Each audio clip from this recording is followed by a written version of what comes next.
কর্মবাচ্য, এখানে মেইন বিষয় হচ্ছে কর্ম।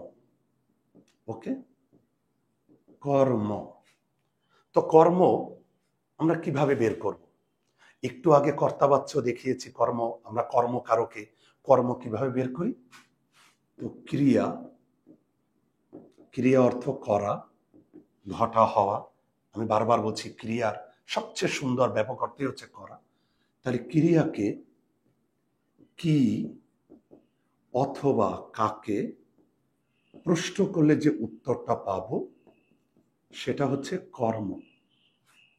ওকে, সুপ্রিয় শিক্ষার্থী বন্ধুরা, এখন ক্রিয়াকে কি অথবা কাকে প্রশ্ন করলে যে উত্তর পাবো কর্ম।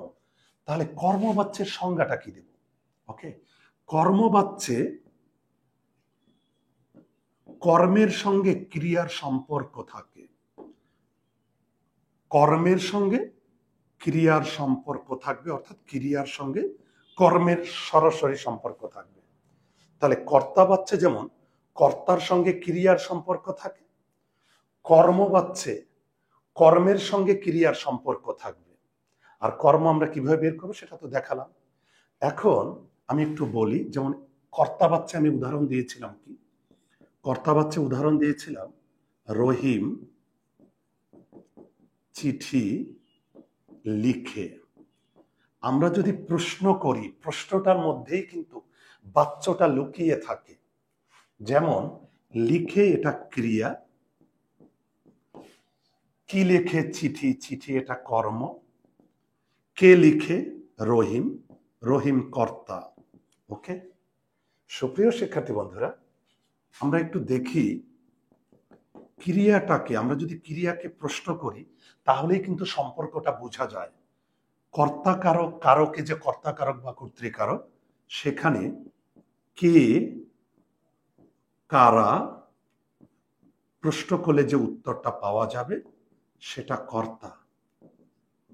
সুপ্রিয় শিক্ষার্থী বন্ধুরা, কর্তার সঙ্গে ক্রিয়ার সম্পর্ক আমরা কিভাবে বুঝব? যদি ক্রিয়াকে কে বা কারা প্রশ্ন করলে উত্তর পাওয়া যায় তাহলে ওইখানে কর্তার সঙ্গে ক্রিয়ার সম্পর্ক আছে। আর ক্রিয়ার সঙ্গে কর্মের সম্পর্ক আছে, এটা কিভাবে বুঝবো? যদি ক্রিয়াকে কি কাকে প্রশ্ন করলে উত্তর পাওয়া যায় তাহলে ওখানে ক্রিয়ার সঙ্গে কর্মের সম্পর্ক আছে। আমি আবার বলছি, কর্তাবাচ্যে কর্তার সঙ্গে ক্রিয়ার সম্পর্ক থাকবে। আর আমি আবার একটু বলি, আমি ধীরে সুস্থে বোঝাচ্ছি কারণ এটা নিয়ে, এই বাচ্য নিয়ে অনেক সমস্যা আছে। কর্তার সঙ্গে ক্রিয়ার যে সম্পর্ক সেই বাক্যটাকে বলবো কর্তাবাচ্য। ওকে, আর কর্তার সঙ্গে ক্রিয়ার সম্পর্ক এটা কিভাবে বুঝবো? ক্রিয়াকে কে বা কারা প্রশ্ন করলে যদি উত্তর পাই সেটা কর্তাবাচ্য ওই বাক্যটা। আর ক্রিয়ার সঙ্গে কর্মের যে সম্পর্ক সেই বাক্যটিকে আমরা কি বলবো? কর্মবাচ্য। ওকে, তাহলে একটা বাক্যে ক্রিয়াকে কি বা কাকে প্রশ্ন করে যদি উত্তর পাই ওই বাক্যটাকে আমরা বলবো কর্মবাচ্য।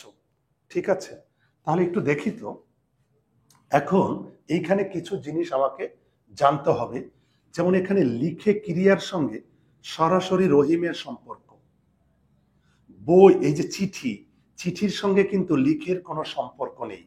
একটু আগে আমি দেখিয়েছিলাম চিঠি লিখিত হয় কারো দ্বারা অথবা চিঠিকে লেখা হয় কারো দ্বারা।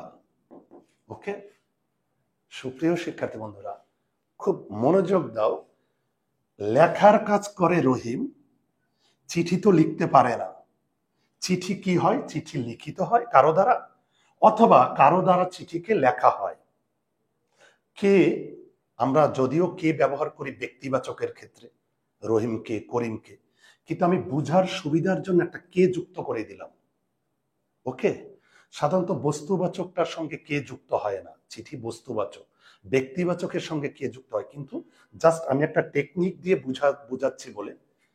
তো লেখার কাজ করে রহিম, এখানে লিখের সঙ্গে রহিমের সম্পর্ক।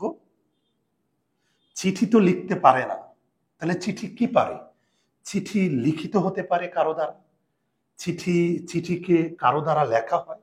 ওকে, তাহলে লিখে ক্রিয়ার সঙ্গে সরাসরি রহিমের সম্পর্ক, তাহলে এই বাক্যটিকে আমরা কি বলবো? কর্তা বাচ্য বা কর্তৃবাচ্য, আমরা যে নাম দিই না কেন। ওকে, এখন আমাকে যদি কর্মবাচ্য বানাতে হয় তাহলে কর্মের সঙ্গে ক্রিয়ার সম্পর্ক দেখাতে হবে।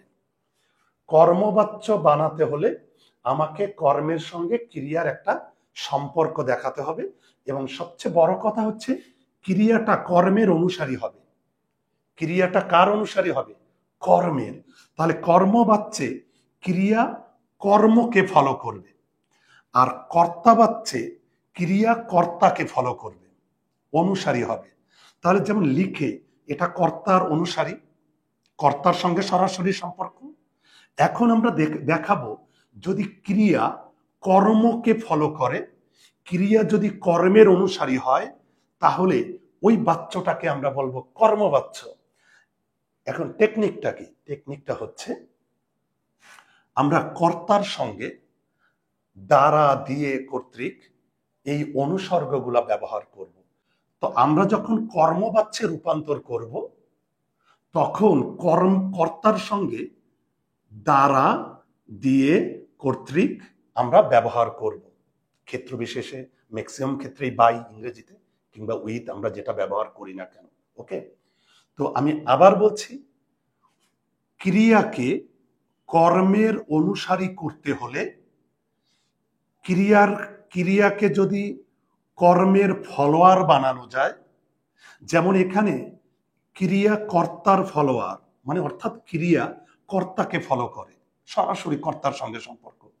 আর কর্মবাচ্যে ক্রিয়াকে কর্মের অনুসারী বানাতে হবে, কর্মের ফলোয়ার বানাতে হবে।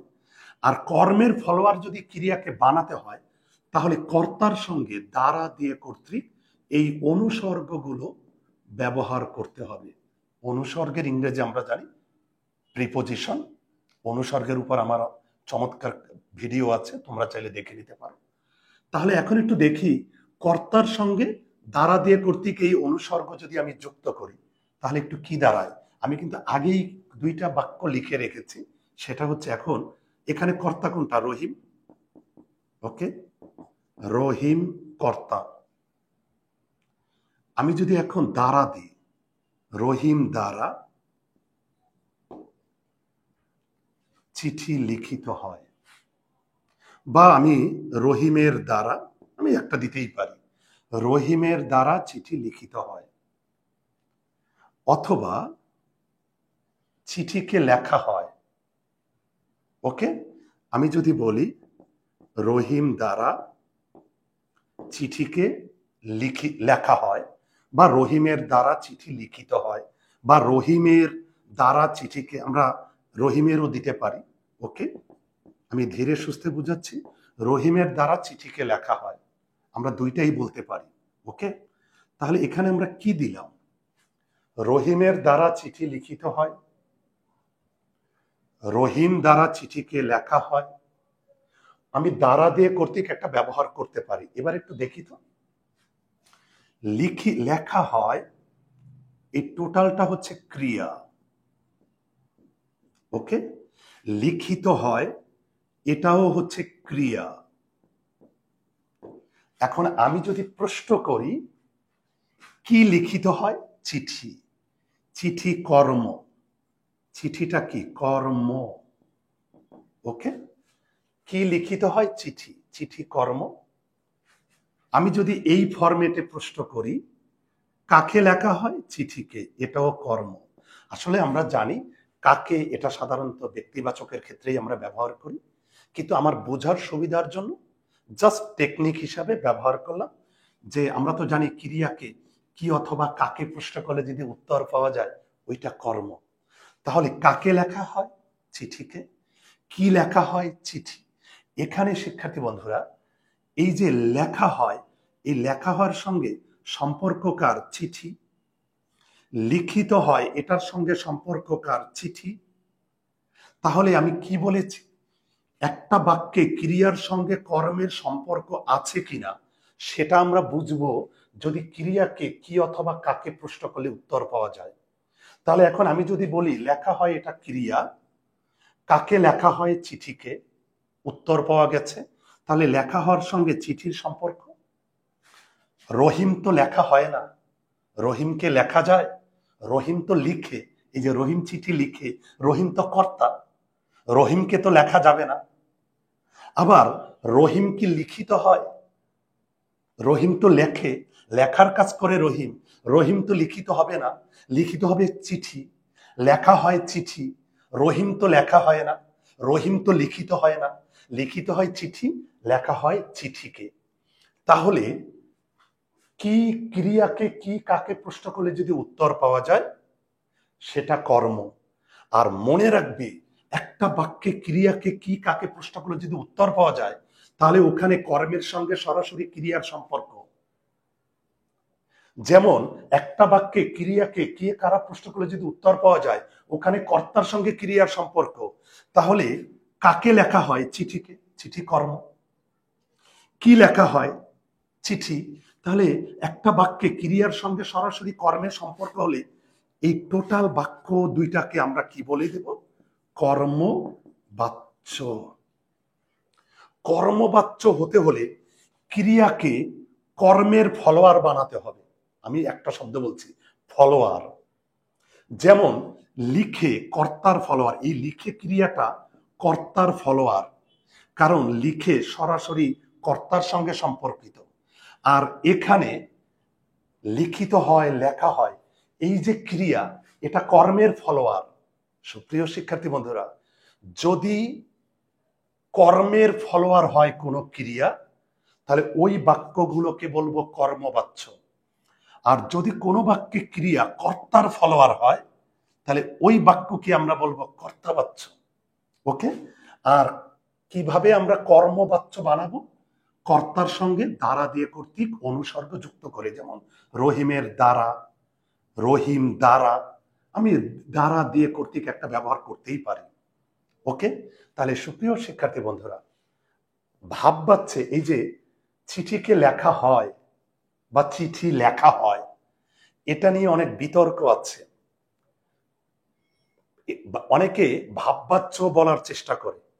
তো যখন আমি ভাববাচ্য আলোচনা করব, ভাববাচ্য এবং কর্মবাচ্য দুইটা পাশাপাশি রেখে আলোচনা করব এবং পার্থক্যটা দেখাবো। সুপ্রিয় শিক্ষার্থী বন্ধুরা, মনে রাখবে কর্মবাচ্য কোন ক্রিয়ায় হবে?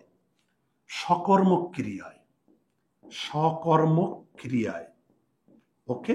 তাহলে কর্মবাচ্য কোন ক্রিয়ায় হবে? সকর্মক ক্রিয়া। সকর্মক ক্রিয়া ভাঙলে কি পাই? সযোগ কর্ম। অর্থাৎ এখানে কর্ম যুক্ত থাকতে হবে। এই কর্মবাচ্যে কর্ম থাকতেই হবে, এটা আগে মাথায় রাখো। কর্মবাচ্যে কর্ম যুক্ত থাকতে হবে। আর কর্ম আমরা কিভাবে বের করব? ক্রিয়াকে কি বা কাকে প্রশ্ন করলে যদি উত্তর পাই। শুধু কর্ম থাকলেই হবে না, ওই কর্মকে ক্রিয়ার ফলোয়ার বানাতে হবে। এই যে কর্মটাকে, এই কর্মটাকে কার ফলোয়ার বানাতে হবে? ক্রিয়ার ফলোয়ার বানাতে হবে। আর কর্মটাকে ক্রিয়ার ফলোয়ার বানাবো কি অথবা কাকে প্রশ্ন করে যদি উত্তর পাই তাহলে বুঝে যাব যে ওইখানে কর্মটা ক্রিয়ার ফলোয়ার। ঠিক আছে। এবার আমি একটু দেখি, তাহলে চিঠি কর্ম।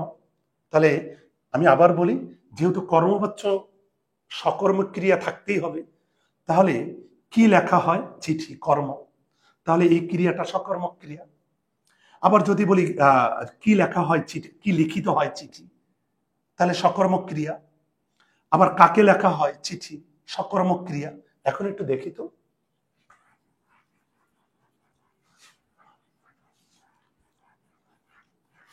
যদি আমি এখন বলি, এটা এটা আমার একটু কাজে লাগবে, কারণ কারক দিয়ে বাচ্য বোঝানো যায় সুন্দর করে। ওকে, ঠিক আছে। তো এখন যদি আমি উদাহরণ দিই, করিম বই পড়ে। ওকে, পরে এটা হলো ক্রিয়া, পরে এটা কি? ক্রিয়া। ঠিক আছে। তো কে পড়ে? করিম। করিম হচ্ছে কর্তা। এই বাক্যটা কর্তাবাচ্য কিনা আমরা বুঝবো কিভাবে? ক্রিয়াকে কে অথবা কারা আমরা এক বচনে প্রশ্ন করব কে, বহু বচনে প্রশ্ন করব কারা।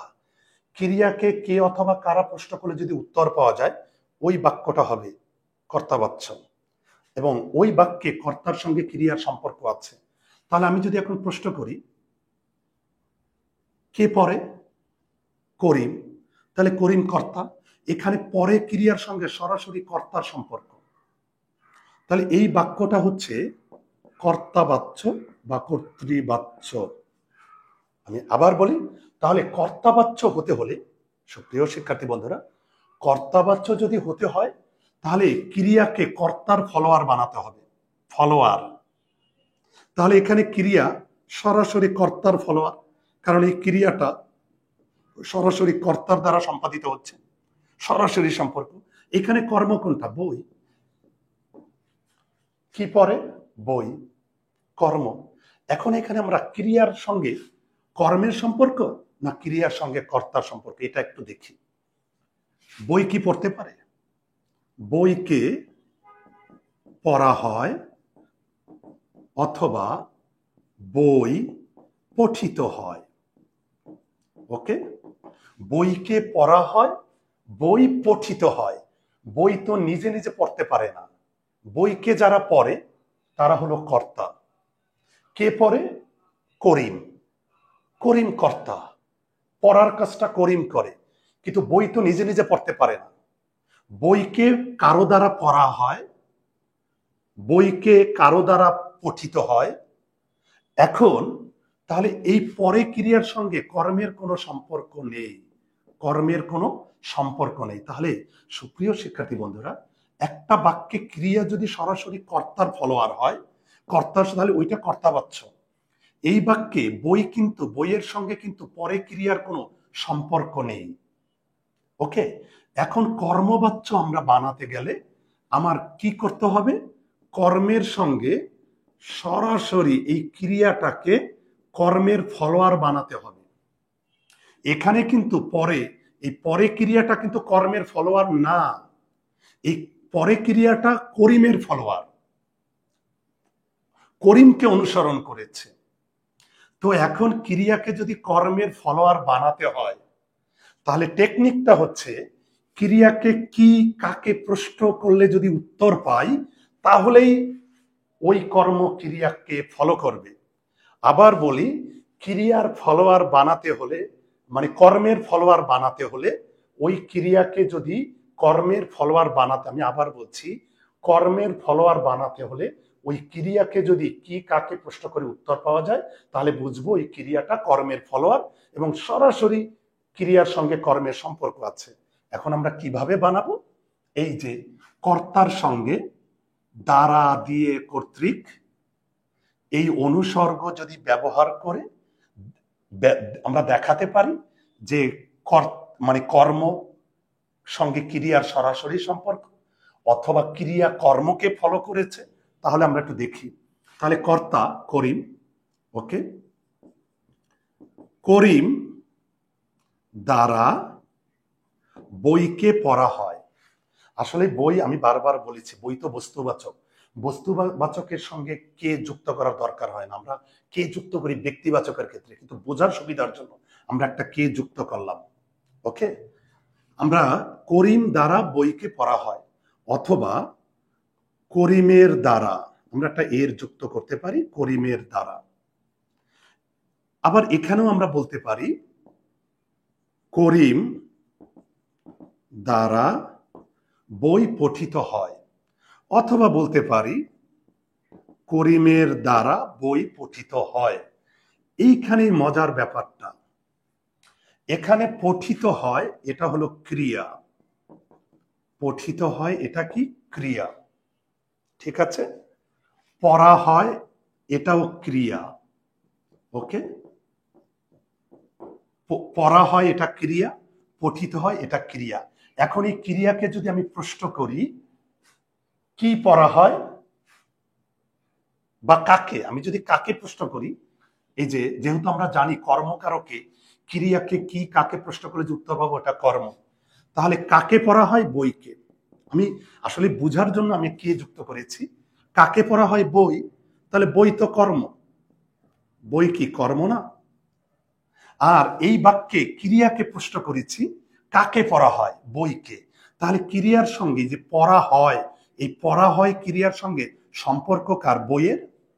পড়া হয় ক্রিয়ার সঙ্গে সম্পর্ক বইয়ের, রহিমের কোনো সম্পর্ক নেই, কারণ রহিমকে তো পড়া হয় না, রহিম পড়ে, রহিম কর্তা, রহিম পড়ে আর রহিম দ্বারা বইকে পড়া হয়। ওকে, তো পড়া হয় কি, কাকে পড়া হয়? বইকে। তাহলে পড়া হয় এর সঙ্গে সম্পর্ক বই। তাহলে একটা বাক্যে কাকে প্রশ্ন করলে, ক্রিয়াকে কাকে প্রশ্ন করলে যদি উত্তর পাওয়া যায়, ওই বাক্যে ক্রিয়ার সঙ্গে কর্মের সম্পর্ক, অর্থাৎ ওই বাক্যে ক্রিয়া কর্মের ফলো আপ, এই কারণে ওই বাক্যটিকে আমরা বলবো কর্মবাচ্য। আবার যদি বলি কি পঠিত হয়? বই। বই কর্ম। একটা বাক্যে ক্রিয়াকে কি প্রশ্ন করলে যদি উত্তর পাওয়া যায়, তাহলে ওই বাক্যে ক্রিয়ার সঙ্গে কর্মের সরাসরি সম্পর্ক, এবং ওই বাক্যে ক্রিয়া কর্মের অনুসারী হয়, আর কর্মের অনুসারী যদি হয় তাহলে ওই বাক্যটিকে আমরা কি বলবো? কর্মবাচ্য। তাহলে এই টোটাল বাক্যটা হচ্ছে কর্মবাচ্য।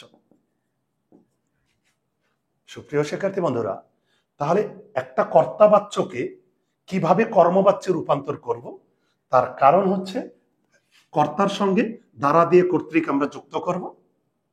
এরপরে আমরা এই যে পরবর্তী যে শব্দগুলোকে আমরা কিভাবে চেঞ্জ করলাম, আমি এখানে একটু বলি। আমি যদি এখন বলি করিম বা করিমের দ্বারা, আমি যদি এই বাক্যটিকে হুবহু এইভাবে রাখি, করিমের দ্বারা বই পড়ে, বাক্যটাকে হইল? হয় না। করিমের দ্বারা বই পড়ে, এই বাক্যটা কিন্তু শুনতে ভালো লাগে না, কারণ বই পড়ে তো করিম, করিমের দ্বারা, তাহলে করিমের দ্বারা পরে হবে না, কি হবে? করিমের দ্বারা বই পড়া হয়, অথবা করিমের দ্বারা বইকে পড়া হয়। আসলে কে, এই যে কে, এটা আমি বুঝার সুবিধার জন্য ব্যবহার করলাম। আমরা কে যদি উঠিয়ে দিই তাও তো হয়, করিম দ্বারা বই পড়া হয়। আমি যদি এই যে করিম দ্বারা বইকে পড়া হয়, কে বাদ দিই তাও তো আমার হয়, করিমের দ্বারা বই পড়া হয়। আমি জাস্ট কে, এটা বুঝার সুবিধার জন্য আমি বুঝাইলাম, কারণ এই যে কি কাকে প্রশ্ন করতে হবে, কাকে পড়ে? বইকে। ওকে, জাস্ট কে। তো আমি যদি কে নাও ব্যবহার করি তাও তো হয়। এই যে আমি যদি এখানে বইকে কে ব্যবহার না করি, করিম দ্বারা বই পড়া হয়, তাও কর্মবাচ্য, তাও কর্মবাচ্য, কারণ এখানে কর্মের অনুসারী হয়েছে ক্রিয়া। করিমের দ্বারা বই পড়া হয়, এই যে বই কর্ম, পড়া হয় ক্রিয়া, আর এই ক্রিয়াটা কার অনুসারী হয়েছে? কর্মের। তাহলে কর্মের অনুসারী হলে ওটা কর্মবাচ্য, কর্তার অনুসারী হলে কর্তাবাচ্য। সহজ কথা। তাহলে কর্মের অনুসারী আমরা কিভাবে বুঝবো? ক্রিয়াকে কি অথবা কাকে প্রশ্ন করে যদি উত্তর পাই ওটা কর্ম, তাহলে বুঝবো যে ওই কর্ম, ওই ক্রিয়া কর্মের অনুসারী, তাহলে ওই বাক্যটা কর্মবাচ্য। আর যদি একটা বাক্যে ক্রিয়াকে কে কারা প্রশ্ন করে যদি উত্তর পাওয়া যায়, তাহলে বুঝবো ওই ক্রিয়া কর্তার অনুসারী, তাহলে ওই বাক্যটাকে কর্তাবাচ্য। তাহলে করিমের দ্বারা বই পড়া হয়, আবার করিমের দ্বারা বই পঠিত হয়, সবই কর্মবাচ্য। এখন অনেকে এই যে করিমের দ্বারা বই পড়া হয়, এটাকে ভাববাচ্য বলে। ভাববাচ্যের কিছু বৈশিষ্ট্য আছে, কিন্তু আমরা সেটাও দেখাবো কেন এটা ভাববাচ্য নয়।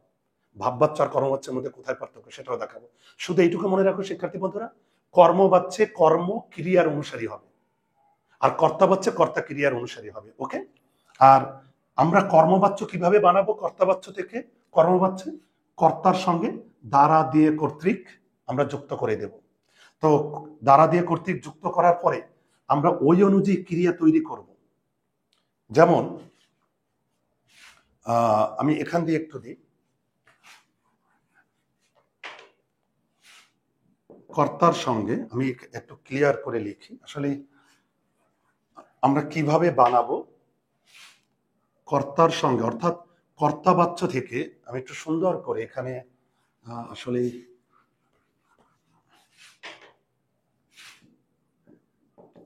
কর্তাবাচ্য বা কর্তৃবাচ্য থেকে আমি কর্মবাচ্যে কিভাবে আনব। ঠিক আছে, তাহলে আমরা একটু দেখি। কর্মবাচ্যে আনতে গেলে আগে একটু দেখি কর্তাবাচ্যে কর্তার সঙ্গে ক্রিয়ার সরাসরি সম্পর্ক থাকবে, অর্থাৎ ক্রিয়া কর্তার ফলোয়ার হবে। আর কর্মবাচ্যে কর্মের সঙ্গে ক্রিয়ার সম্পর্ক থাকবে, অর্থাৎ ক্রিয়া কর্মের ফলোয়ার হবে। ঠিক আছে, এখন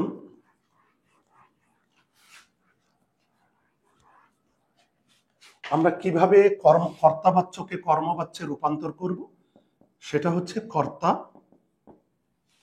কর্তার সঙ্গে আমরা দ্বারা দিয়ে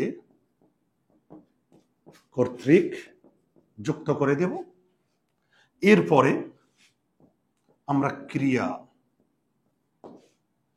তো এই ক্রিয়ার সঙ্গে ক্রিয়া নানাভাবে এখানে হতে পারে। ইতযুক্ত ক্রিয়া, ইতযুক্ত ক্রিয়া, ইতযুক্ত ক্রিয়া মানে কি? ওই যে লিখিত, পঠিত, ইতযুক্ত ক্রিয়া। ঠিক আছে, তো অথবা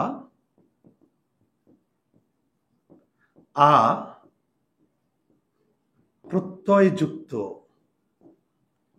ক্রিয়া। প্রত্যয়যুক্ত ক্রিয়া কিরকম? প্রত্যয়যুক্ত ক্রিয়া হচ্ছে লেখা হয়,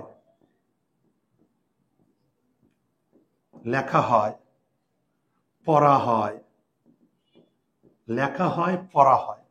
তাহলে সুপ্রিয় শিক্ষার্থী বন্ধুরা, কর্তা, তারপরে দ্বারা দিয়ে কর্তৃক, এরপরে যে ক্রিয়াটা বানাবো সেটা হচ্ছে ইতযুক্ত ক্রিয়া, লিখিত, পঠিত ইত্যাদি ইত্যাদি। প্রত্যয়যুক্ত ক্রিয়াটা কি? লেখা হয়, পড়া হয়, এরকম ক্রিয়া তৈরি করব। তাহলে একটু দেখি তো, আমি যদি এখন বলি, আমি এখানে কিন্তু রূপান্তরটা শিখিয়ে দিচ্ছি।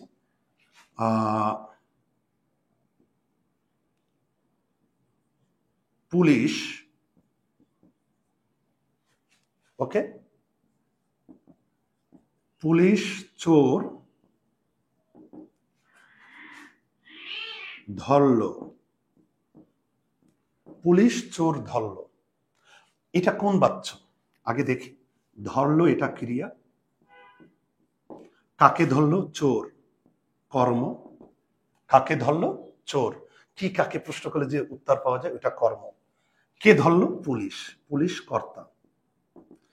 এখন আমরা দেখব এই যে ধরলো, এই ধরলো ক্রিয়ার সঙ্গে সরাসরি সম্পর্ক কার? পুলিশের, কর্তার। অর্থাৎ এই ক্রিয়াটা সরাসরি কর্তার ফলোয়ার। মনে রাখবে, যে বাক্যে ক্রিয়া সরাসরি কর্তার ফলোয়ার, সেই বাক্যটিকে আমরা কি বলে দেব? কর্তাবাচ্য। এখন এখানে চোর কিন্তু কর্ম, এই ধরল ক্রিয়ার সঙ্গে কিন্তু চোরের কোনো সম্পর্ক নেই, কারণ ধরল তো ধরেছে তো পুলিশ।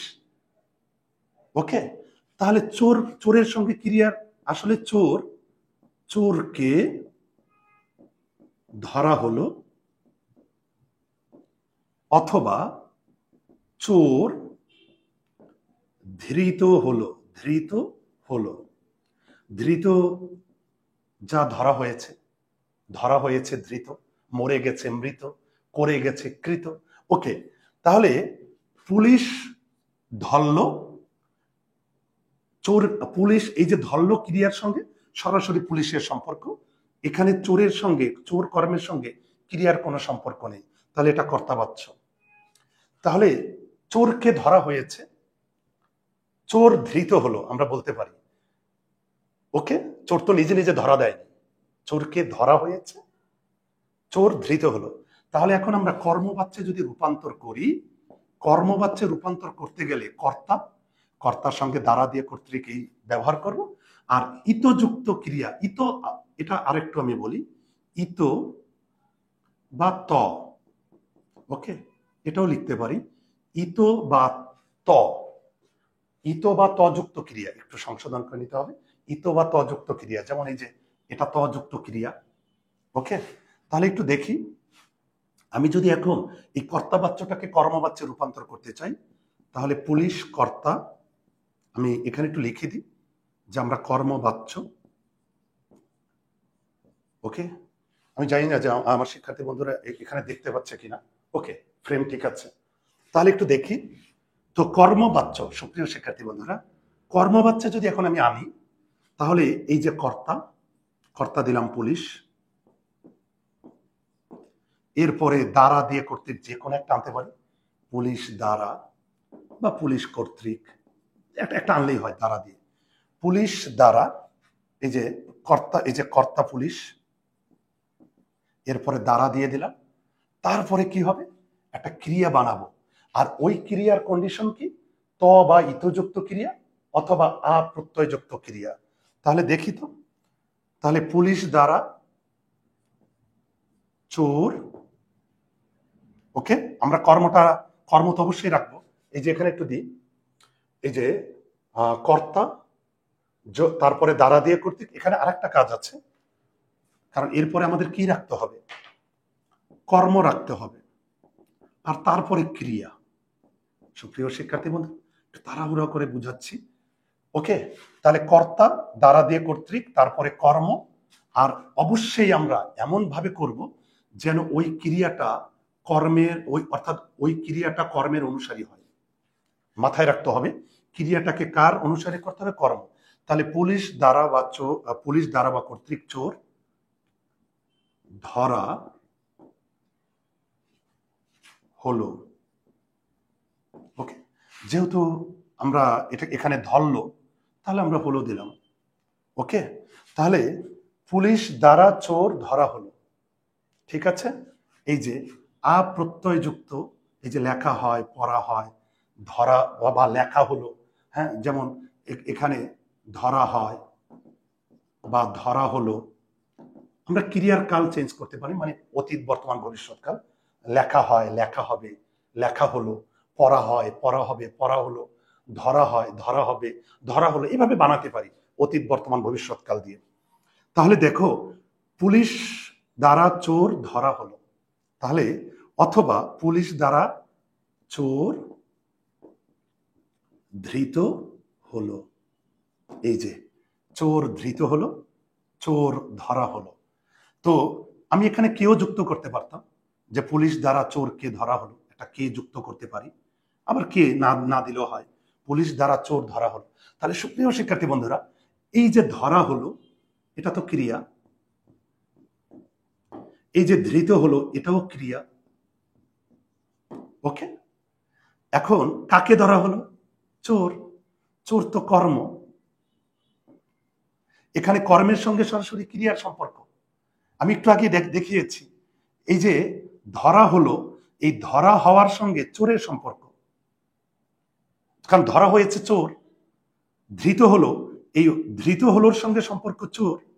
অর্থাৎ ক্রিয়া যখন কর্মের অনুসারী হয়ে যাবে, তখন ওই বাক্যটিকে আমরা কি বলবো, কর্মবাচ্য। খুব দ্রুত লিখে নাও, ক্রিয়া যখন কর্মের অনুসারী হয়ে যাবে, তখন ওইটা কর্মবাচ্য, ওকে। এবার আমি আলোচনা করব ভাববাচ্য।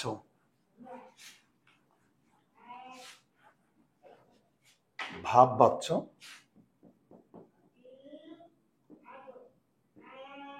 এই যে, তাহলে একটু দেখি তো।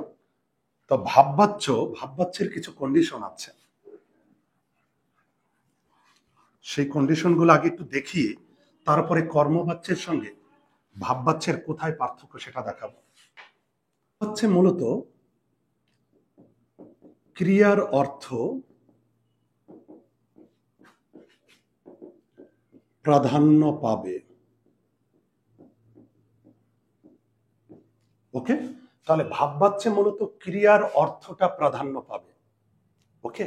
তাহলে এই ক্রিয়া মূলত কোনটা আমরা একটু দেখি। এই ক্রিয়া মূলত ক্রিয়া বিশেষ্য, আবার কখনো কখনো এটা অসমাপিকা ক্রিয়াও হতে পারে, কখনো কখনো অসমাপিকা ক্রিয়া। এই বিষয়টা কোন জায়গার অসমাপিকা ক্রিয়া সেটা আমরা একটু জানি। যৌগিক ক্রিয়ায় যে অসমাপিকা ক্রিয়া থাকে, যৌগিক ক্রিয়ায় যে অসমাপিকা ক্রিয়া থাকে, সেই অসমাপিকা ক্রিয়া, আসলে আমরা জানি যৌগিক ক্রিয়া গঠিত হয় অসমাপিকা ক্রিয়া এবং সমাপিকা ক্রিয়া। অসমাপিকা ক্রিয়া এবং সমাপিকা ক্রিয়া মিলে মূলত যৌগিক ক্রিয়াটা গঠিত হয়। তাহলে সুপ্রিয় শিক্ষার্থী বন্ধুরা, আমরা জানি যৌগিক ক্রিয়ায় যে অসমাপিকা ক্রিয়াটা থাকে সেই অসমাপিকা ক্রিয়ার অর্থটা প্রাধান্য পায় বা গুরুত্ব পায়। ওকে, এবার একটু দেখি তো, তাহলে ভাববাচ্যে ক্রিয়ার অর্থ প্রাধান্য পাবে। এই ক্রিয়াটা মূলত ক্রিয়া বিশেষ্য, আবার কখনো কখনো অসমাপিকা ক্রিয়া হতে পারে। যৌগিক ক্রিয়ায় যে অসমাপিকা ক্রিয়াটা থাকে যেটার অর্থ গুরুত্ব পায় সেই অসমাপিকা ক্রিয়া। এখন প্রশ্ন হচ্ছে ক্রিয়া বিশেষ্য আমরা কিভাবে চিনব? ক্রিয়া বিশেষ্য এটা খুব সহজে চেনা যায়। ক্রিয়া বিশেষ্য সাধারণত সাধিত ধাতু, সাধিত ধাতু। আর সাধিত ধাতু আমরা কিভাবে চিনব? সাধিত ধাতু চিনব মৌলিক ধাতুর সঙ্গে আমরা যখন একটা আ যুক্ত করে দেব, আ অর্থাৎ আ কিংবা আকার, যেটাই বলি আ কিংবা আকার। তাহলে সুপ্রিয় শিক্ষার্থী বন্ধুরা, আমরা ক্রিয়া বিশেষ্য চিনব। ক্রিয়া বিশেষ্য সাধারণত এটা কি হবে? সাধিত ধাতু। আবার বলি, ক্রিয়া বিশেষ্য সাধারণত সাধিত ধাতু। আর সাধিত ধাতু আমরা কিভাবে চিনব? মৌলিক ধাতুর সঙ্গে যদি আ আকার যুক্ত করে দিই তাহলে ওইটা কি হয়ে যায়? সাধিত ধাতু। এখন মৌলিক ধাতুটা কি এটাও তো জানতে হবে। মৌলিক শব্দটা কোথা থেকে আসলো? মূল থেকে। আর মূল বলতে এই মূল অংশটা আর ভাঙা যায় না, ভাঙা যায় না। এখন মৌলিক ধাতু খুব সহজে চেনা যায়, সেটাও একটু দেখি। মৌলিক ধাতু আমরা কিভাবে চিনব? মনে রাখতে হবে, আমি এখান থেকে লিখে দিই, তুইয়ের পরে আমরা যত ক্রিয়া ব্যবহার করব সব মৌলিক ধাতু। আর মৌলিক ধাতুর অবশ্যই কন্ডিশন, ভাঙা যাবে না। তাহলে সুপ্রিয় শিক্ষার্থী বন্ধুরা, তুইয়ের পরে আমরা যত ক্রিয়া ব্যবহার করব সব মৌলিক ধাতু, আর মৌলিক ধাতুকে ভাঙা যাবে না। তাহলে একটু দেখি তো, আমি যদি এখন বলি তুই পর, তুই লেখ, তুই দেখ, তুই কর, তুই বস। ওকে, যদি আমি বলি তুই হাট, দেখো, যদি বলি তুই যা, তুই খা। তাহলে সুপ্রিয় শিক্ষার্থী বন্ধুরা, তুই পর, তুই লেখ, তুই দেখ, তুই কর, তুই বস, তুই হাট, তুই যা, তুই খা। কিংবা আমি যদি বলি তুই ধর,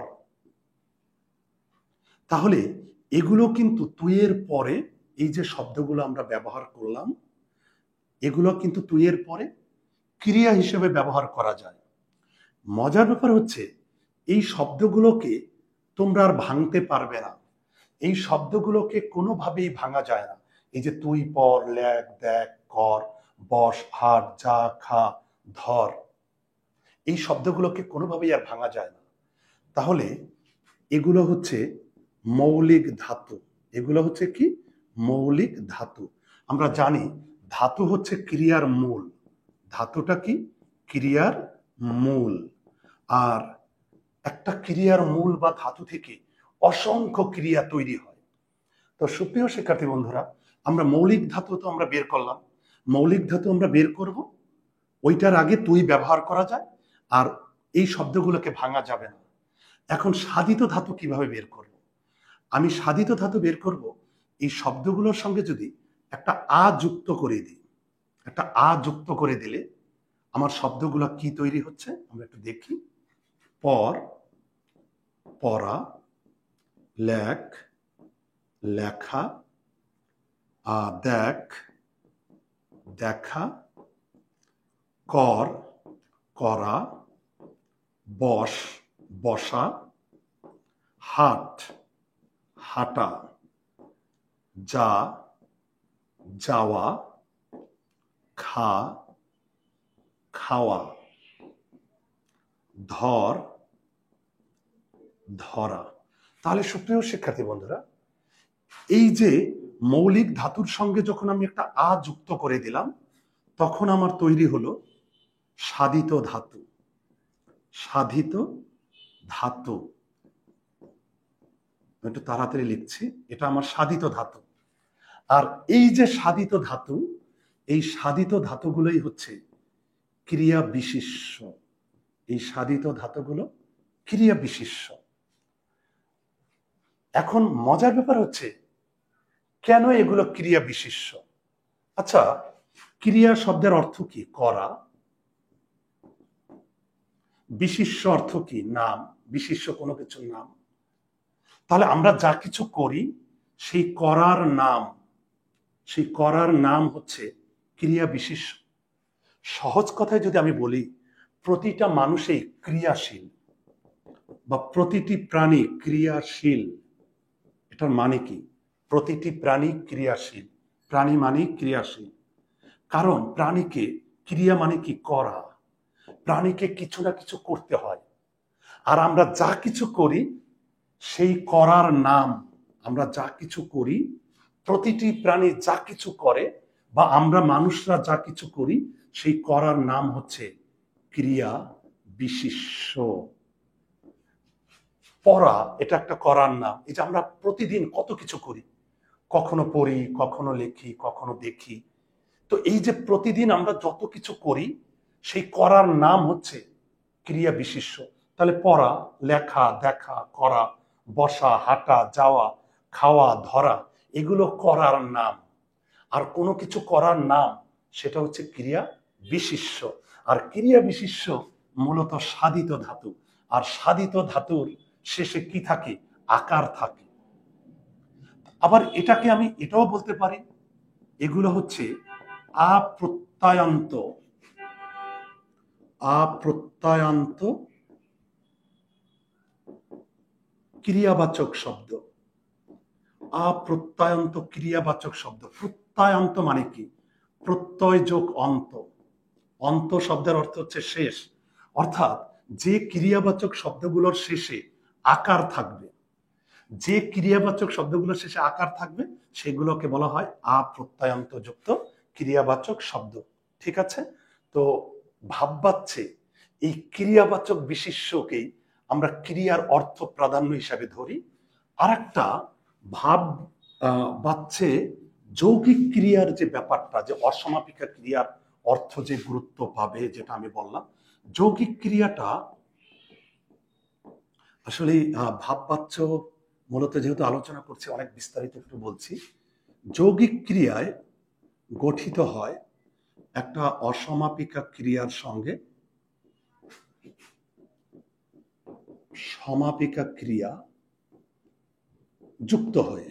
ওকে, তো অসমাপিকা ক্রিয়া আমরা জানি যে ক্রিয়ার দ্বারা বাক্যের অর্থ শেষ হয় না। আর সমাপিকা ক্রিয়া আমরা জানি যে ক্রিয়ার দ্বারা বাক্যের অর্থ শেষ হয়। আমরা জানি যৌগিক ক্রিয়ায় অসমাপিকা ক্রিয়ার অর্থ গুরুত্ব পাবে।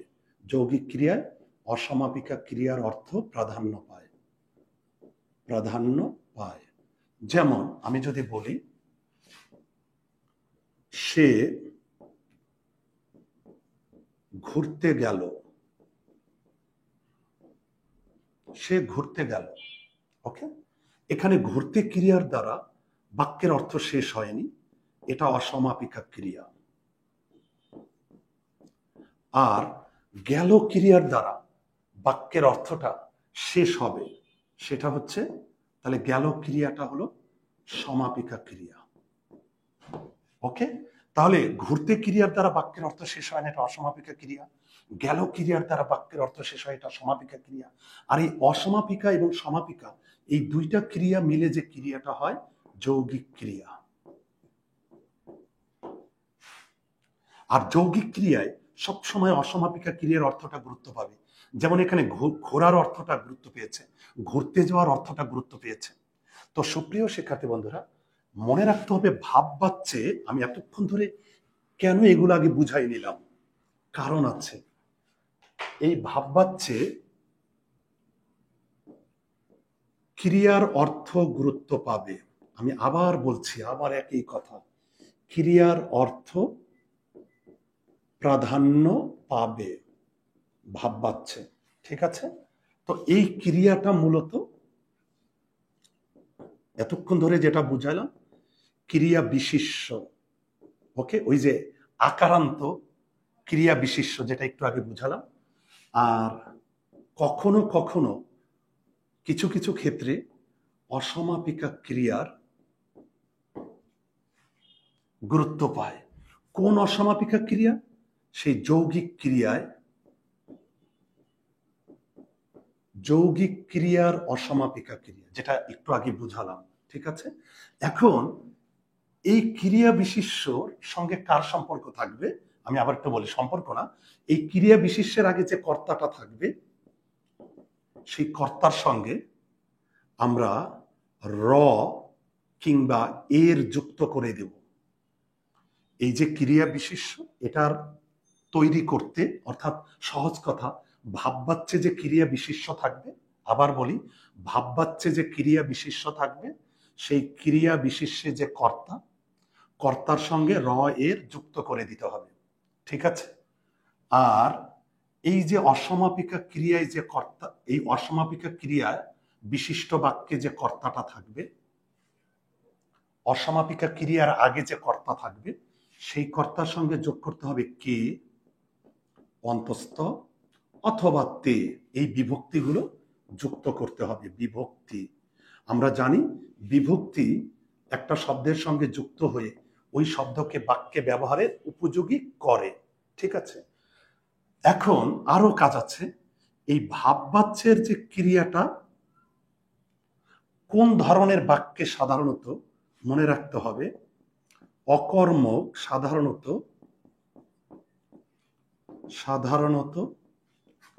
অকর্মক ক্রিয়া বিশিষ্ট, সাধারণত অকর্মক ক্রিয়া বিশিষ্ট বাক্যে ভাববাচ্য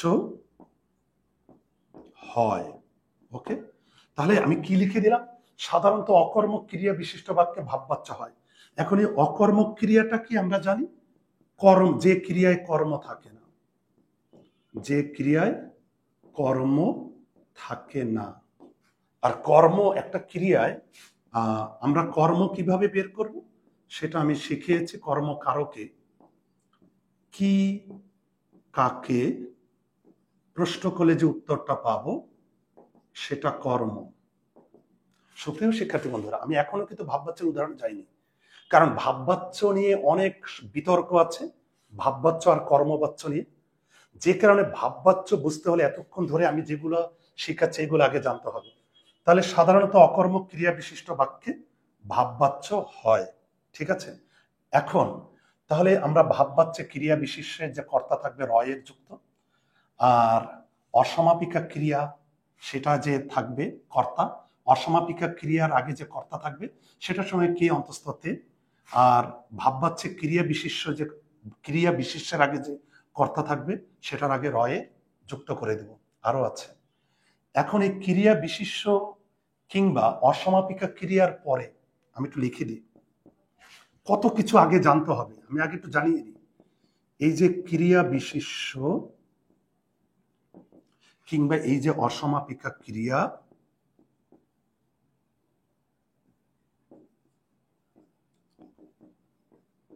এটার পরে হ ধাতু, হ ধাতুযুক্ত ক্রিয়া থাকবে। হ ধাতুযুক্ত ক্রিয়া, হ এটাও একটা মৌলিক ধাতু, তুই হ, তুই বড় হ, হ মানে হওয়া। তো আমরা জানি ধাতু হচ্ছে ক্রিয়ার মূল, একটা ধাতু থেকে অসংখ্য ক্রিয়া তৈরি হতে পারে, যেমন হয়, হবে, হোক, হয়েছে, হলো। তাহলে এই যে হ, এই যে হ ধাতু, হ ধাতু থেকে অসংখ্য ক্রিয়া হয়, হবে, হোক, হলো, হয়েছে।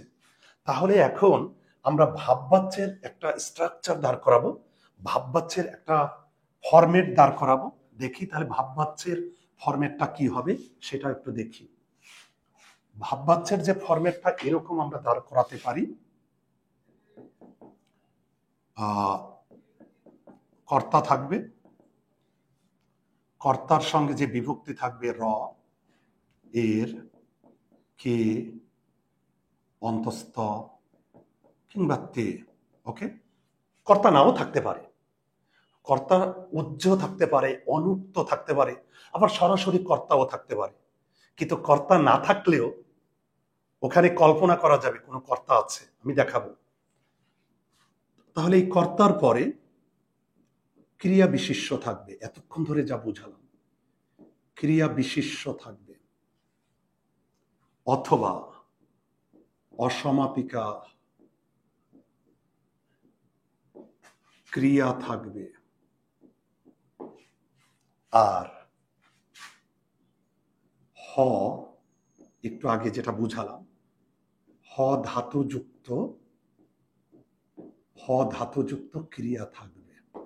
ওকে, আমি তাহলে ভাববাচ্য একটু মনোযোগ দাও। ভাববাচ্যের কর্তার ফরম্যাটটা হচ্ছে কর্তা, এটার সঙ্গে র, এর, কে, অ তে বিভক্তি থাকবে, এরপরে ক্রিয়া বিশেষ্য অথবা অসমাপিকা ক্রিয়া, তারপরে হ ধাতুযুক্ত ক্রিয়া। এখন আমি একটু দেখি,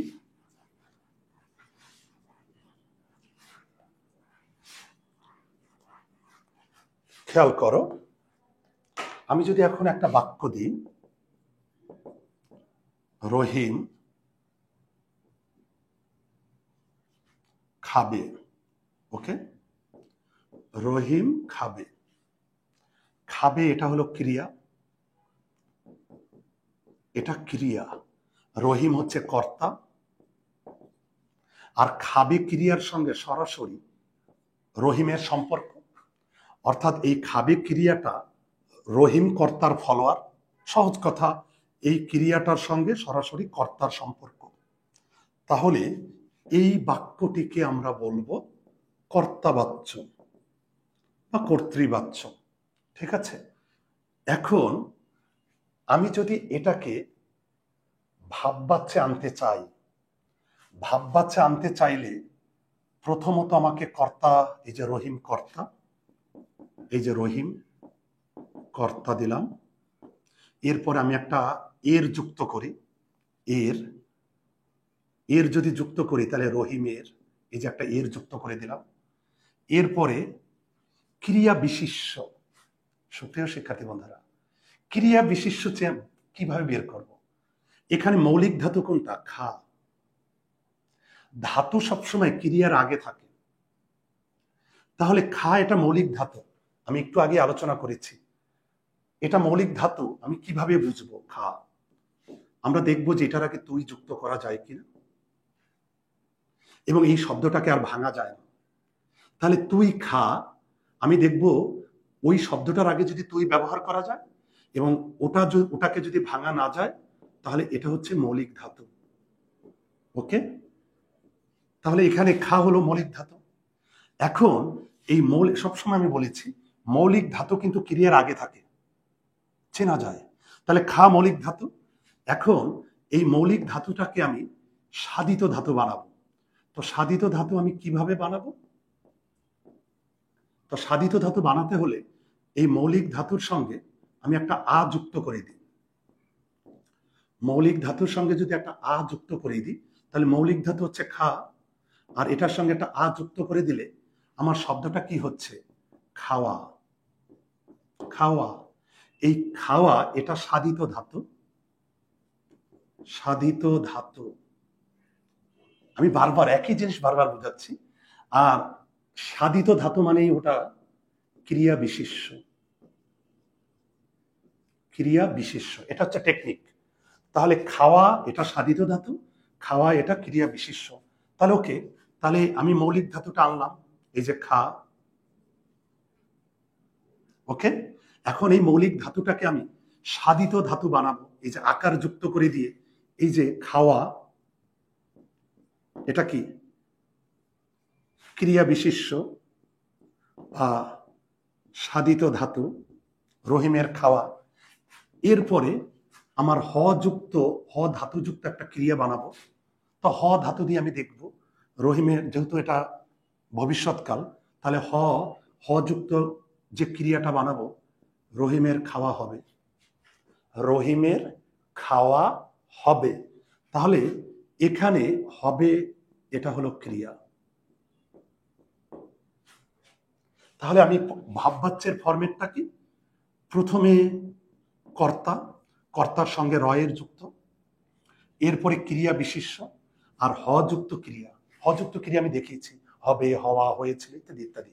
ওকে, এখন আমি যদি কে যুক্ত করি, দেখি তো কে যদি যুক্ত করি, এটা এখানে তো রয়ের যুক্ত করলাম, রহিম কে, এই যে কে যুক্ত করলাম। এবার আমি ক্রিয়া বিশেষ্যে যাব না, আমি যাব অসমাপিকা ক্রিয়াতে।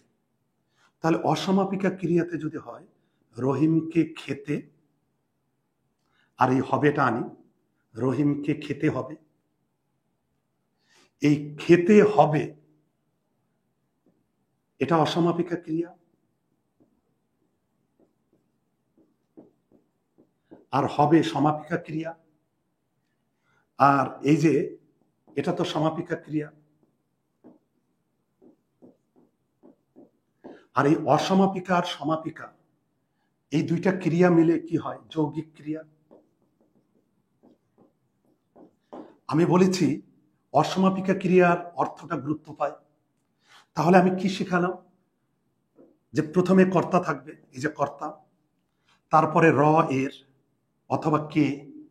আমি যদি র এর যুক্ত করি তাহলে আমাকে দিতে হবে ক্রিয়া বিশেষ্য, আর যদি কে যুক্ত করি তাহলে দিতে হবে অসমাপিকা ক্রিয়া। সহজ। যদি আমি র এর যুক্ত করি কর্তার সঙ্গে তাহলে আমাকে ক্রিয়া বিশেষ্য দিতে হবে, আর যদি আমি কে যুক্ত করি তাহলে অসমাপিকা ক্রিয়া দিতে হবে, আর হ ধাতু যুক্ত ক্রিয়া তো দিতেই হবে। এটা হলো ভাববাচ্য।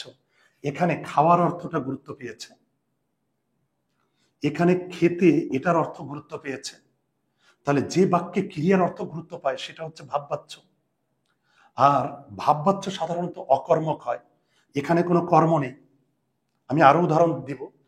তাহলে এই ফরম্যাটে যদি এখন যাই, আমি একটু দ্রুত এগিয়ে যাই, কর্ম দিলে কি হবে সেটাও আমি দেখাবো আরো পরবর্তীতে। তার আগে একটু যাই, আমি যদি এখন এই ফরম্যাটে যাই,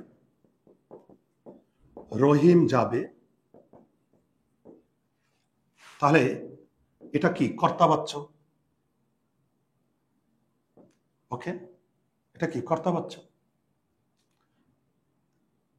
রহিম হচ্ছে কর্তা, যাবে ক্রিয়া। ওকে, তাহলে এটা কর্তাবাচ্য, কারণ ক্রিয়ার সঙ্গে কর্তার সরাসরি সম্পর্ক আছে, কর্তাবাচ্য বা কর্তৃবাচ্য। ওকে, এখন এটাকে যদি আমি ভাববাচ্যে আনতে যাই তাহলে রহিম, এর সঙ্গে আমি র এর আনতে পারি, রহিমের। ক্রিয়া বিশেষ্য যদি আনতে চাই, এই যে যা মৌলিক ধাতু যা, এরপর একটা আ যুক্ত করে দেব, রহিমের যাওয়া, তাহলে যাওয়া ক্রিয়া বিশেষ্য। খুব সহজ। এরপরে আমি হ ধাতুযুক্ত আমি একটা ক্রিয়া আনবো, রহিমের যাওয়া হবে। ওকে, আবার আমি যদি কে যুক্ত করি, রহিমকে, মনে রাখবে কে যুক্ত করলে অসমাপিকা ক্রিয়া আনতে হবে, তাহলে রহিমকে যেতে হবে, এই যে অসমাপিকা ক্রিয়া। খুব সহজ, অসমাপিকা ক্রিয়া। ক্রিয়ার অর্থ, যাওয়ার অর্থ, যেতের অর্থ গুরুত্ব পেয়েছে। যদি আমি এখন বলি সবসময় যে কর্তা থাকবে এমন না, কর্তা নাও থাকতে পারে, সরাসরি কর্তা নাও থাকতে পারে, সরাসরি কর্তা নাও থাকতে পারে। যদি বলি কোথায় থাকো, ওকে, কোথায় থাকো। এখন এই বাক্যটিকে যদি আমার ভাববাচ্যে আনতে হয়, আসলে কোথায় থাকো আমি কাউকে না কাউকে প্রশ্ন করেছি, সে রহিম হতে পারে, করিম হতে পারে। আমি রহিমকে বলতে পারি, করিমকে বলতে পারি কোথায় থাকো। ওকে, তো কর্তা আছে কিন্তু কর্তা হিডেন। তো কোথায় থাকো, এখানে সরাসরি কিন্তু কর্তা নাই। তাহলে এখন আমি কি করব দেখি। এখন মনে মনে ধরি আমি রহিমকে জিজ্ঞাসা করেছি, রহিম কোথায় থাকো, বা আমি কাউকে জিজ্ঞাসা করছি রহিম কোথায় থাকে। আমি কাউকে জিজ্ঞাসা করেছি রহিম কোথায় থাকে, অথবা রহিমকে জিজ্ঞাসা করেছি রহিম কোথায় থাকো। তাহলে মনে মনে আমি যদি বলি ধরি মনে মনে কল্পনা করলাম আমি রহিমকে বলেছি, রহিমকে জিজ্ঞাসা করেছি বা রহিম সম্পর্কে জিজ্ঞাসা করেছি, তাহলে মনে মনে একটা এর যুক্ত করে দিই। অর্থাৎ তাহলে কি হইল, রহিমের এরপরে কোথায় যেহেতু আছে দিলাম, আমাকে ক্রিয়া, যে আমি বারবার বলছি যদি এর যুক্ত করি তাহলে আমাকে ক্রিয়া বিশেষ্য আনতে হবে। তাহলে থাক, এটা মৌলিক ধাতু। থাক মৌলিক ধাতু কিভাবে বুঝবো? এটার আগে তুই ব্যবহার করা যায়, তুই থাক, তুই থাক, এটা মৌলিক ধাতু। এখন এটার সঙ্গে যদি একটা আ যুক্ত করে দিই তাহলে এটা সাধিত ধাতু, আর এটা হয়ে গেল ক্রিয়া বিশেষ্য। ক্রিয়া বিশেষ্য রহিমের কোথায় থাকা, এবার হ ধাতুযুক্ত ক্রিয়া। রহিমের কোথায় থাকা হয়, রহিমের কোথায় থাকা হয়। তাহলে মনে রাখতে হবে যদি আমরা কর্তার সঙ্গে এর যুক্ত করি তাহলে আমাকে ক্রিয়া বিশেষ্য আনতে হবে আ সাধিত ধাতু দিয়ে, আর এরপরে হ ধাতু যুক্ত। এখন আমি যদি কে যুক্ত করি, এই যে কে, রহিমকে, আমি একটু দেখি, রহিমকে, এটা সুন্দর শোনায় না। আমি যদি বলি রহিমকে থাকতে হয় বা কোথায় থাকা হয়, এটা ভালো শোনায় না, যে কারণে এখানে আমরা কে যুক্ত করব না, আমরা এখানে যুক্ত করব এর। এখন প্রশ্ন হচ্ছে, তোমরা প্রশ্ন করতে পারো যে স্যার এখানে তো রহিমের নাই, ওকে আমি রহিমের বাদ দিয়ে দিলাম। এখানে তো কর্তা আছে কিন্তু কর্তা সরাসরি নেই, আমি রহিমের বাদ দিয়ে দিলাম, তাহলে কি হয়, কোথায় থাকা হয়, এটাই ভাববাচ্ছ। এখানে ক্রিয়ার অর্থ গুরুত্ব পেয়েছে। ওকে, ফরম্যাটটা আমি দেখালাম। এখন আমি যদি বলি, দেখি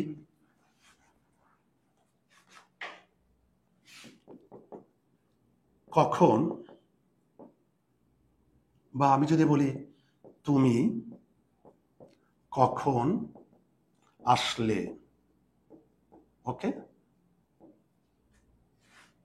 তুমি কখন আসলে, বা আমি যদি শুধু এটুকু বলি কখন আসলে, তুমি কোথায় থাকো, তুমি কখন আসলে, আমি শুধু এটুকু তো বলতে পারি কোথায় থাকো, কখন আসলে, শুধু এটুকু বলতে পারি। যেমন এখানে বলছি, এখানে তুমি নাই, আমি চাইলেই বলতে পারতাম রহিম কোথায় থাকো, তুমি কোথায় থাকো, বা তুমি, শুধু এটুকু বলতে পারি কখন আসলে। ওকে, তাহলে এখন একটু দেখি কর্তা তুমি কিভাবে চেঞ্জ হয়। আমি যদি এখন এটার সঙ্গে একটা র যুক্ত করি বা র বা এর, আসলে তুমির বলে কোনো শব্দ নাই, তুমির বলে কোনো শব্দ নাই, তাহলে তুমির এটাকে আমরা কি একটু পরিবর্তন করব, তোমার। এই যে র যুক্ত করলাম, এখন কখন যেহেতু আমার আগের থেকে আছে, আমাকে কি যুক্ত করতে হবে, ক্রিয়া বিশেষ্য।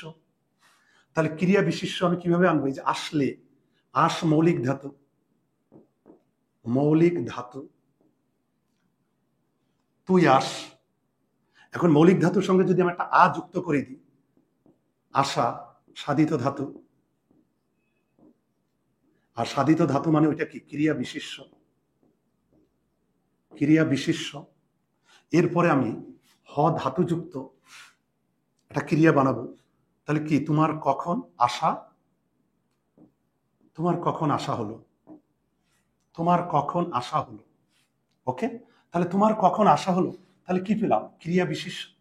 ক্রিয়া বিশেষ্য যদি আনি তাহলে র যদি যুক্ত করি ক্রিয়া বিশেষ্য। আমার কথা কি বুঝলে? তাহলে এখানে আসার অর্থটা গুরুত্ব পেয়েছে, কোনো কর্ম নাই, এই যে এখানেও কোনো কর্ম নেই, এখানেও কোনো কর্ম নেই। ভাববাচ্য সাধারণত অকর্মক ক্রিয়াতেই হয়।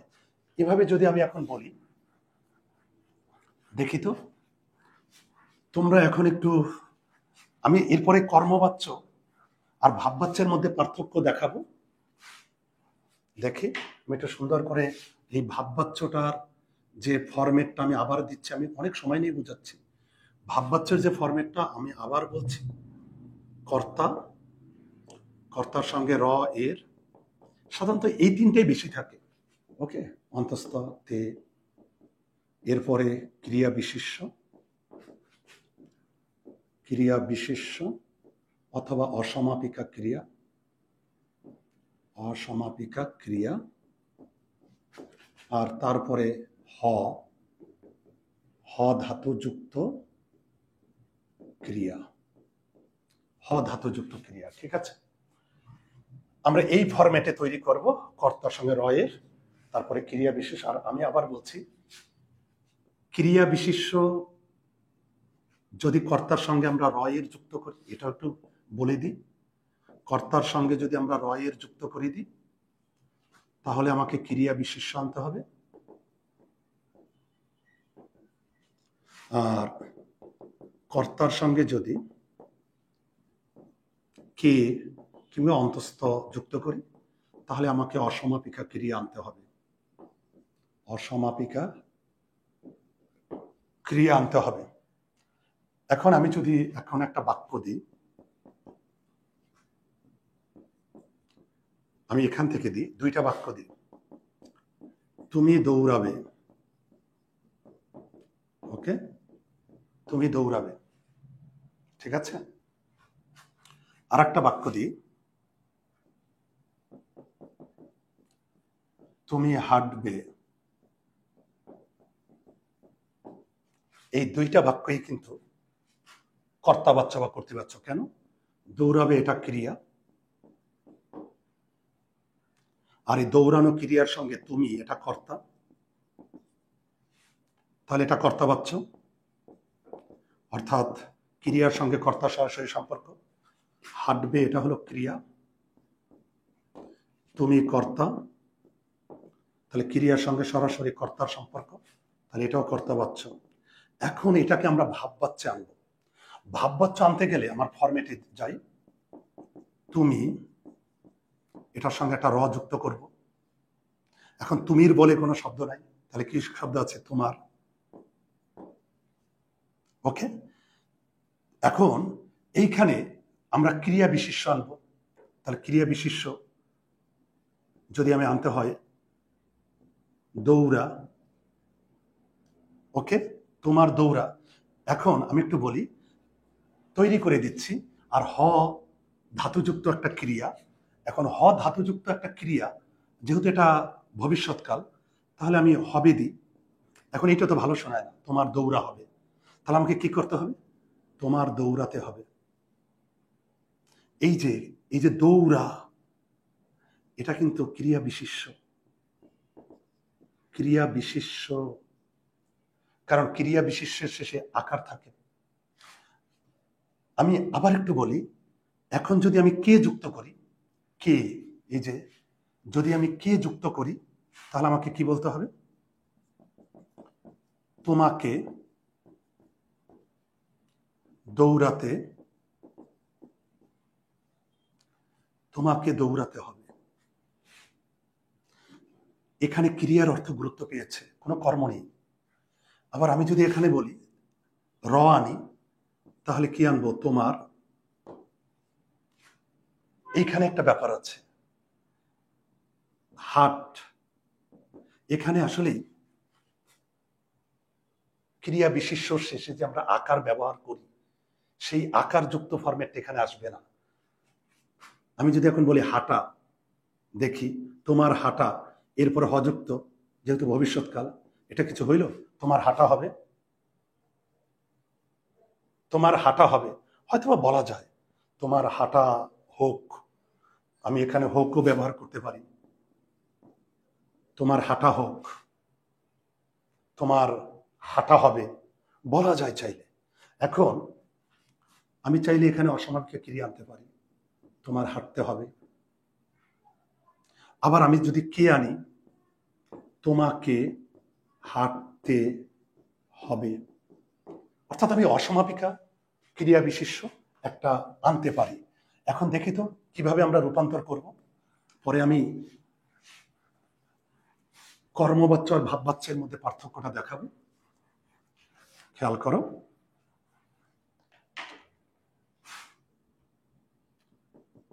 এবার ভিতরে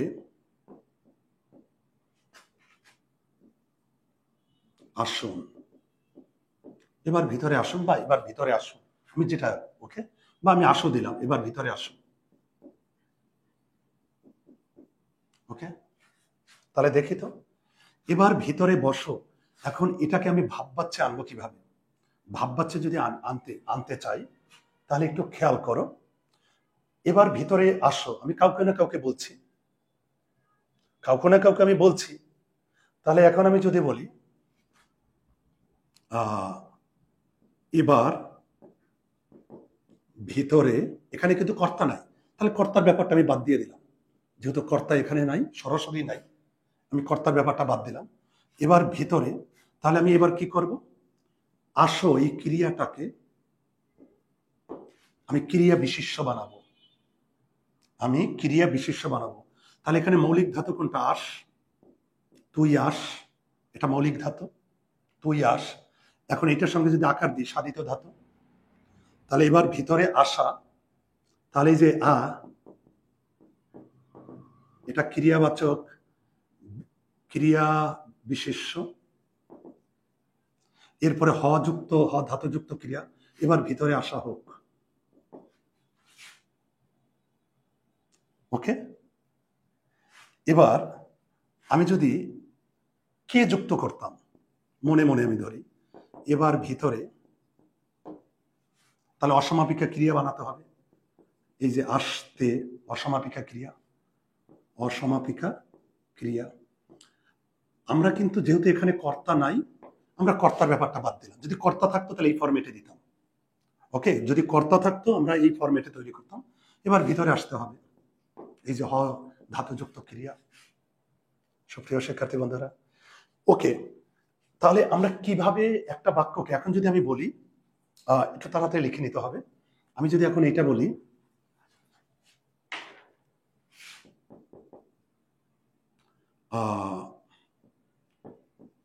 রহিম খাচ্ছে,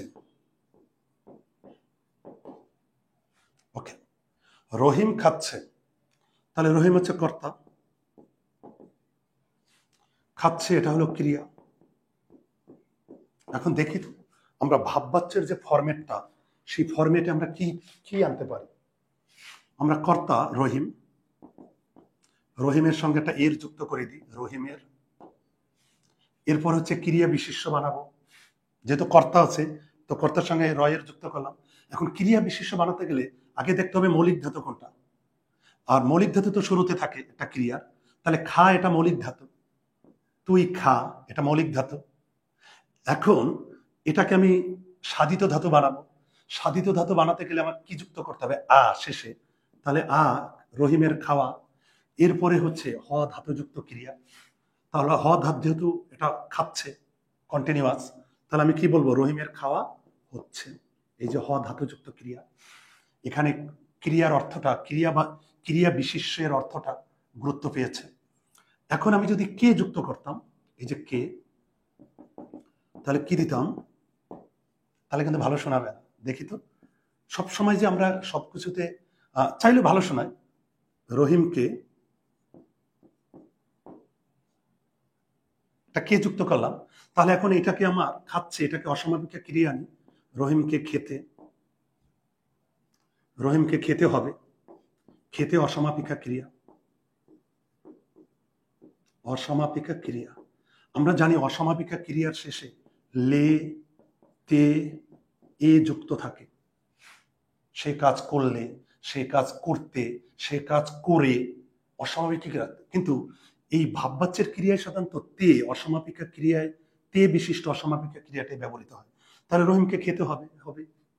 এভাবে আমরা রহিম খাচ্ছে, এটা তো ছিল কর্তাবাচ্য। আর কিভাবে আমরা ভাববাচ্যে রূপান্তর করলাম। তাহলে সুপ্রিয় শিক্ষার্থী বন্ধুরা, এখন আমি দেখাবো ভাববাচ্যের সঙ্গে কর্মবাচ্যের কোথায় পার্থক্য। তার আগে একটু দেখাইনি, তাহলে ভাববাচ্যে ক্রিয়ার অর্থ প্রধান থাকবে। এই ক্রিয়াটা মূলত ক্রিয়াবাচক বিশেষ্য কিংবা অসমাপিকা ক্রিয়া। আর কিছু নিয়ম কানুন তো আছে, দেখালাম।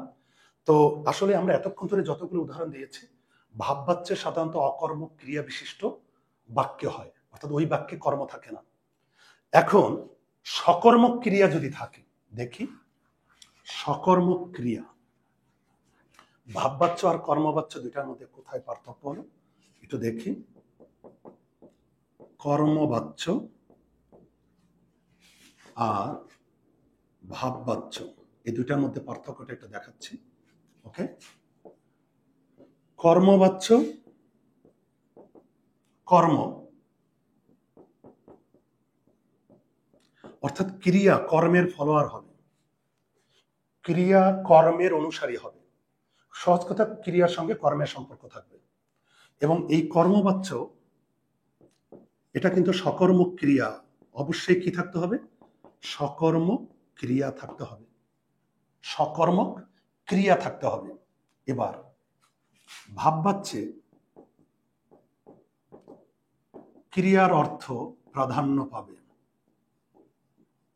ক্রিয়ার অর্থ প্রাধান্য পাবে। এবং আমি একটু আগে দেখিয়েছি এই ক্রিয়া মূলত আসলে ক্রিয়াবাচক বিশেষ্য, ক্রিয়া বিশেষ্য অথবা অসমাপিকা ক্রিয়া। আমি বিস্তারিত অনেক আলোচনা করেছি অসমাপিকা ক্রিয়া, ঠিক আছে? ভাববাচ্যের ভিতরে আমি অনেক বিস্তারিত আলোচনা করেছি, কখন আমরা ক্রিয়া বিশেষ্য চিনব, কখন অসমাপিকা ক্রিয়া, এই অসমাপিকা ক্রিয়াটা কোন লেভেলের, কোন টাইপের, সেটা আমি ভাববাচ্যের মধ্যে আলোচনা করেছি।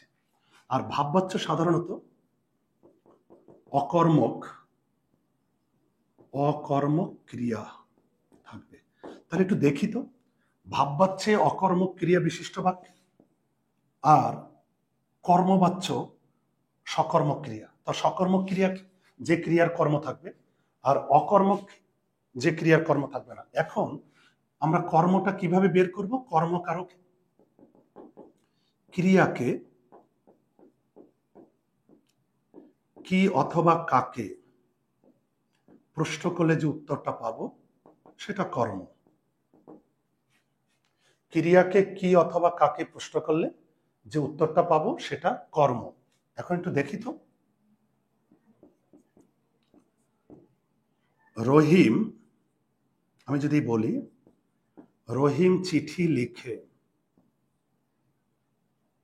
রহিম চিঠি লিখে, তো চিঠি লিখে, রহিম চিঠি লিখে, এখানে লিখে হলো ক্রিয়া, রহিম হচ্ছে কর্তা। এই লিখে ক্রিয়ার সঙ্গে রহিমের সম্পর্ক কর্তার, তাহলে কর্তার সঙ্গে ক্রিয়া যদি কর্তার অনুসারী হয়, ক্রিয়ার সঙ্গে যদি কর্তার সরাসরি সম্পর্ক থাকে সেটা কর্তাবাচ্য। এই বাক্যে কর্ম কোনটা? চিঠি, চিঠি এটা কর্ম। কি লিখে? চিঠি। এখন ব্যাপারটা হচ্ছে এখানে লিখে ক্রিয়ার সঙ্গে চিঠির কোনো সম্পর্ক নেই, কারণ চিঠি তো লিখতে পারে না। চিঠি কি লিখতে পারে? চিঠি বরং কি হতে পারে? চিঠি লিখিত হয়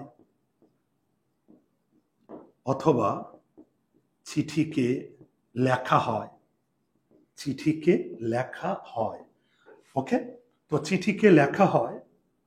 আসলে চিঠি তো বস্তুবাচক, বস্তুবাচকের সঙ্গে সাধারণত আমরা কে যুক্ত করি না, কিন্তু বোঝানোর সুবিধার্থে আমরা কে ব্যবহার করলাম।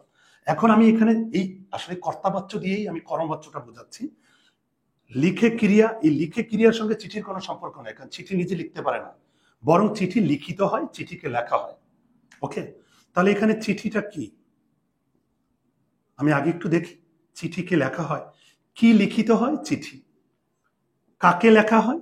আসলে কাকে বোঝানোর জন্য, এই কাকে ফরম্যাটটা বোঝানোর জন্য আমি কে যুক্ত করেছি। তাহলে কি লিখিত হয়? এই যে কি লিখিত হয়? চিঠি। কাকে লেখা হয়? চিঠিকে। তাহলে চিঠি কি কর্ম না? চিঠি তো কর্ম। আর লিখিত হয় কিংবা এই যে লিখিত হয় এটা ক্রিয়া, লেখা হয় এটাও ক্রিয়া। আবার বলছি, লিখিত হয় ক্রিয়া, লেখা হয় এটা ক্রিয়া, ঠিক আছে? কারণ এই হওয়ার সঙ্গে লিখিতর সম্পর্ক, এই হওয়ার সঙ্গে হয় ক্রিয়ার সঙ্গে লিখিতর সম্পর্ক, হয় ক্রিয়ার সঙ্গে লেখার সম্পর্ক। তাহলে আমরা একসঙ্গে ধরবো লিখিত হয় ক্রিয়া, লেখা হয় ক্রিয়া, কারণ হয় ক্রিয়ার সঙ্গে লেখা সম্পর্ক আর হয় ক্রিয়ার সঙ্গে লিখিত, তাহলে পুরোটা হচ্ছে ক্রিয়া। এবার আসি কর্মবাচ্যে।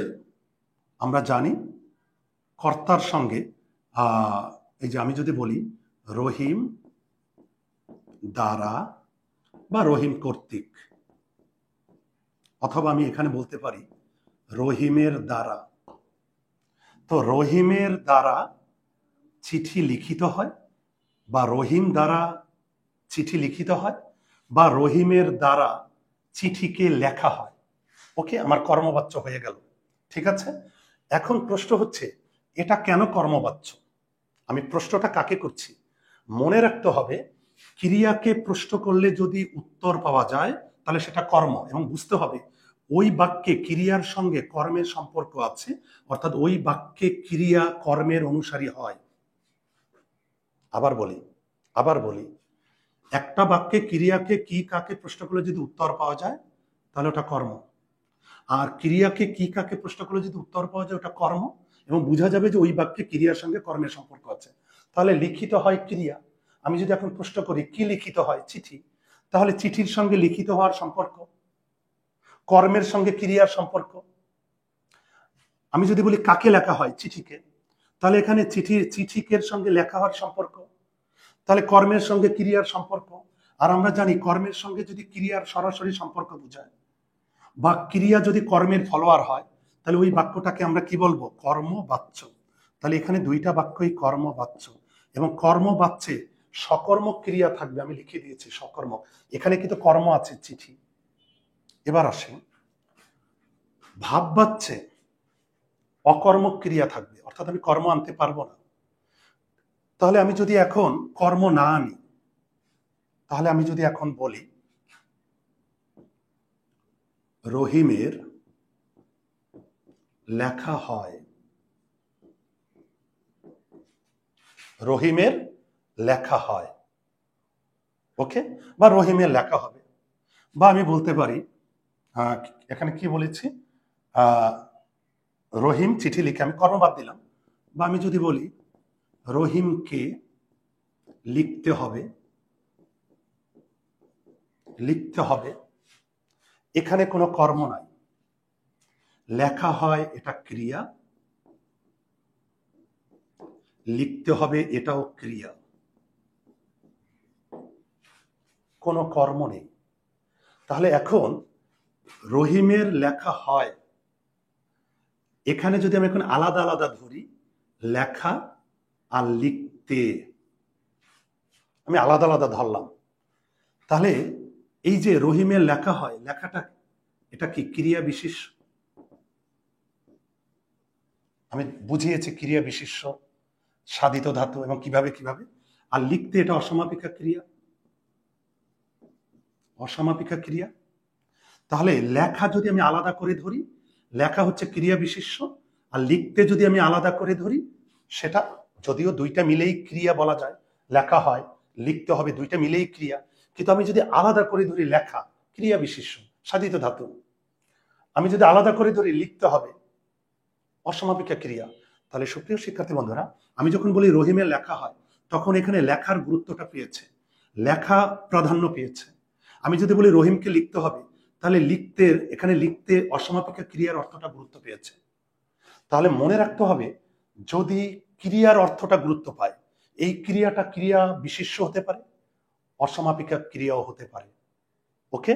তাহলে যদি ক্রিয়ার অর্থ গুরুত্ব পায় সেটা হচ্ছে ভাববাচ্য, আর ভাববাচ্যে কর্ম থাকবে না।